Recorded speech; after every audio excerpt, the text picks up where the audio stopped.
Один павильон такой примерно вышел на 1 200 000 вместе с оборудованием. Предприниматель Султан Сафин сам участвовал в разработке проектов новых киосков. Теперь ему же и его коллегам, возможно, придется вкладывать в реконструкцию своих павильонов. Мы, в принципе, согласны с архитектурой, потому что Казань он выходит на новый уровень. Это не стандартный город российский, да, какой-то обычный, ну, если сравнивать с другими регионами.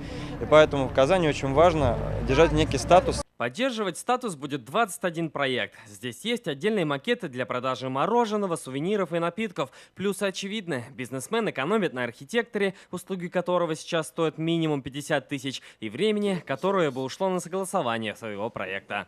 Без системной торговли кто во что гораздо. Переходим к цивилизованному внешнему оформлению. Мы не первый год, шаг за шагом, системно работаем в этом направлении.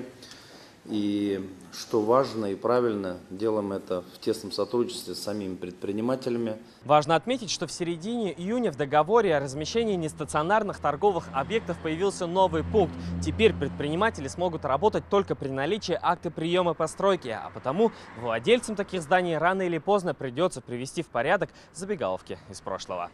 Это должно решить проблему, когда предприниматели утверждали один проект, а на деле работал другой. Ларьки на остановках и магазинчики из 2000-х в ближайшее время должны уйти в прошлое. Туристический поток растет, а значит должно расти и качество обслуживания. Салават Мухаммадуллин, Ильшат Мухаметов, ТНВ, Казань.